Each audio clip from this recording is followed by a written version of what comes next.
Okay, dinigabay na ito magkauban si Ma'am Merna Gumimod Martir sa gala, no? IPMR and chieftain sa ato mga subanin din sa gala. Ato nga magkauban dinigabay na labot sa gipaygayon nga asamblea, no, sa indigenous peoples. Dinigabay na IPMR Merna, kumusta ang inyong pagpaygayon sa inyong asamblea? Kaloy sa Ginoo sir, successful ra gyud kay bisan pa man og naay ganihang buntag is ga ulan-ulan pero murag blessings pod siguro to. Mo nang karon nagpadayon ng gihapon bisan og inana ang panahon. Oo. Okay, doon na kay report about sa mga projects, di ba, no? Sa mga gitaho, di ba, labi na sa mga constituency, mga katawan sa Subanen, dili sa gala.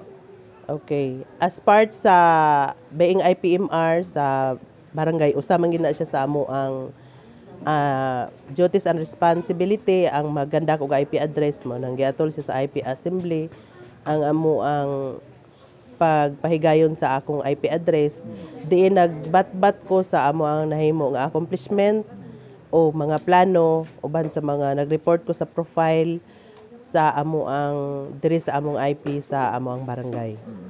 Okay, doon na ba yung mga projects sa gobyerno nga naakaroon existing for mga IPs na? Okay. Sa pagkakaron, ang amo ang project ilabi na sa amo ang karsada, ang kanang amo ang road concreting kuana nag phase 1 mi last 2023. Then phase 2 karon 300,000 ang budget anak karon gikuha na siya sa 20% sa barangay.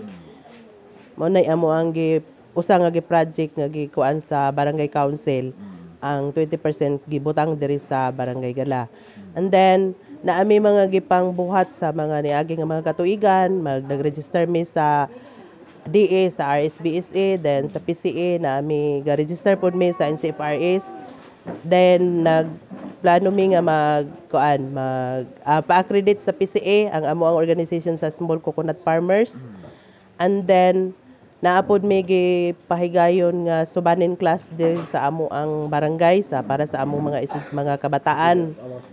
Oo, nagkuan mi og subanin class aron pud sila nga makabalo sa amo ang mga pinulungan sa subanin kay sa akong naobserbahan is ang mga kabataan namo murag nalimtan na di nakabalo mo istorya ug ang uban gani di nakasabot mao nang among gigakandak mi og subanin class. Then naami project nga gipangayo sa LGU. Gipalo up na siya namo na amin nagkuan mi og water reservoir then multipurpose building gani toy napaapil namo ang corn mill.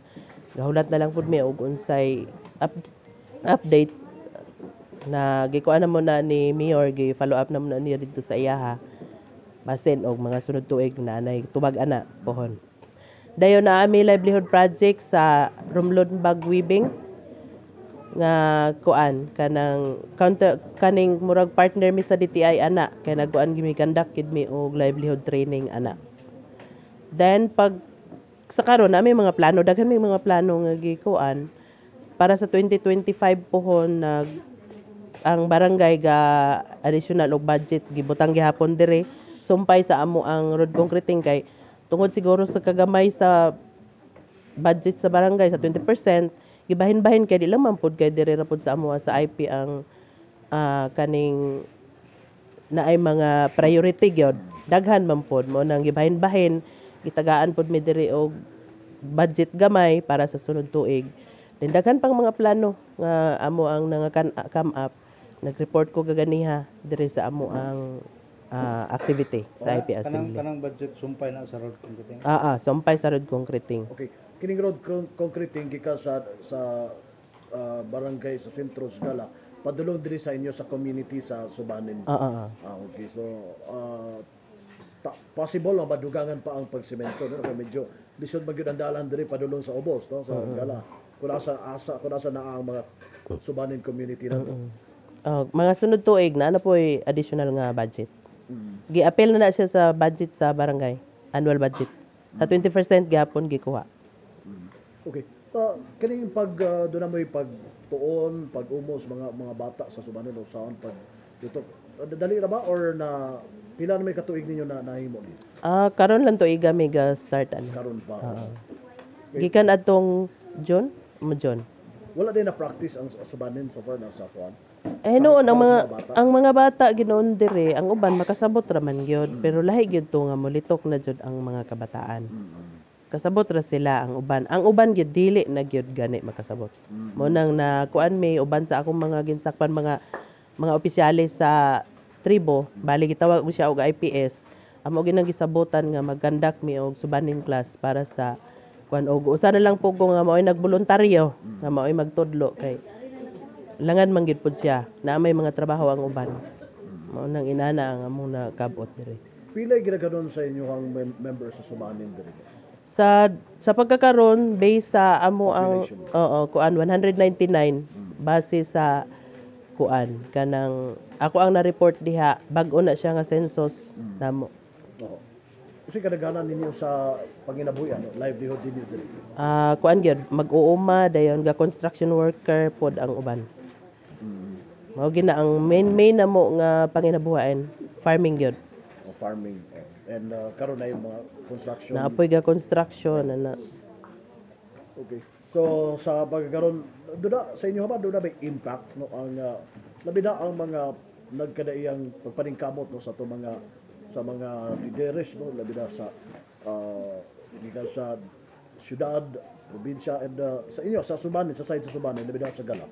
Doon na may impact no ang mga proyekto na to or mga programa sa gobyerno. Yes, dako jud kaayo og kuan kanang tabang ang mga proyekto programa nga gi kuan sa ato ang administrasyon karon sa Asenso labi na sa Asenso administration kay ang ilahang mga like hospitalization nga gi kuan naapil sa program na magid po'y naka-avail sa amo adiri gani bag-o lang akong sakop nga dako-dako to og bill si pila to inyong bill bit si kuan Jonji gumimod ako ang igagaw gyud mismo bag-o lang sila nga nag kuan abot na kuan sa hospital hapit to ni abot og bulan man siguro ang iyang kuan naka-avail gyud sa hospitalization sa ato ang administrasyon. Then about sa mga financial assistance daghan naman naka-avail na sa tupad kadtong mga akap kadto naka-avail na adto ang uban akong mga ginsakpan. Manang dako kayo og tabang ang administrasyon sa ilang mga programa nga gipa abot diri sa amoa. How about sa one professional one family program? Nabay mga Subanen member nimo sa mga estudyante nga naka-avail na naapil. Based akong report kaganiya upat ka estudyante nako sa IP nga naka-avail. Pero murag upat man pud sila ang estudyante ginako kaloy sa Ginoo murag sila tanan apil sa Opo. So bay-bay po mga kabataan ninyo may naota nga ma-edukar sila no o maangko nila ang education. Alang po sa kalambuan, paglambo na bida sa community sa Subanen diri sa Gala. Lagi. Puhon-puhon. Tingkamot lang. Okay, so sa pagkakaroon no sa diri sa mismo sa Ozamis nga indigenous peoples, usa na may update, do na may last ninyong tapok or meeting karon sa man? Ang inyong last nga meeting na kay gayon? Sa dire sa IP. IP lang sa Gala.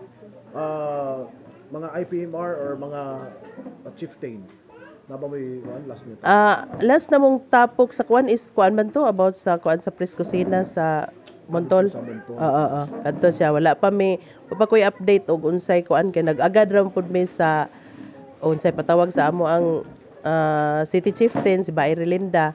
Agad ra man pud mi nila og unsay kuan dayon. Karong panahon na is before mag-conduct og activity mananghid magid sa LGU. Maghulat pa pud mi og unsay ihang mga plano. Kang Bairi Linda naman ang among plano. Ang ako ay is ga-focus gyud ko sa ako lang barangay. Okay, usa man monthly ni yung assembleya sa Gala nga ang IP assembly is mag-conduct lang gina siya og kada tuig. once a year. Dapat gani unta ni siya is i-conduct og EPRA during EPRA month celebration pero wala man gid nasakat nga nagpadala kog letter last balik tungod sa kabisi siguro ni Mayor wala din na nakuha na akong letter motong gari send ko og letter kaloy sa Ginoo dali ra pod ang approval mo nang karon na nahitabo October pa man gud unta ni among activity. Then sa Kabisi na inana kay nagsingabot manggod tong pirangat, nabisi jud adto. Bisan gani kami sa barangay kada man mi apil adto sa participant sa pirangat. Na inana ang nahitabo. Okay. So, kinatibok-an ninyo after aning kalihukan ninyo sa paindagan ninyo ani. Mag-meeting mi kada bulan, mi meeting monthly. Monthly o diha ang update na mo, mag-update mi kada bulan o kung sa imong mga status sa amo ang kuan mga plano kung sa imong buhaton diha man gyud diha kuan sa meeting. Okay. Salamat kayo, Ma'am Merns, and siguro ba doon kay additional information o buti may paabot ning bayan na bida sa imong mga katawhan no sakop sa Gala IP's community na to. Okay, una is about sa akong mga sakop. Pasalamat ko sa ilahang participation, cooperation. Dili lang ani nga activity kun dili sa tanan nga panahon sa ilahang tabang og mo mga ko og tabang na sila kanunay nagpaluyo. Og siguro sir, ako pong i-grab ang opportunity sa pagpasalamat sa ato ang administrasyon kay dili man di siya mahitabo kung wala gi approval gi kanila. Ang una is, una na ko pasalamatan si ato yung amahan sa probinsya, si Gov. Henry Waminal, sa iyahang hardworking governor. Pagka maayo nga pagka-gobernador, then sa ato ang congressman, si Congressman Ando Waminal, labaw sa tanan sa amo ang pinalanggang mayor, si Attorney Henry N.D. F. Waminal Jr. Mapasalamaton kay ko og dako sa paghatag niya og pagtugot nga diin mapahigayon gyud kining murag bugat nako nga activity namo diri sa IP sa Gala nga IP assembly. Kung wala siya, wala gid may activity nga IP assembly. Manang salamat gyud kaayo sa Asinso administrasyon sa ilahang tabang dinhi sa amo ang grupo sa IP sa Gala. Maayong udto na baron? Ay udto ka na tong tanan. Okay, gampi ka daw, no? Ito kang Ma'am Myrna Gumimod Martir, no? Ang ato ang IPMR sa Gala and Chieftain sa Baog nga Barangay. So, di ka diri sa Gala, kawan ako si Double D Corridor Siguro do Bargamento, Chris Double D Otso, Manuel Ron Kilid. Salamat, may kataon.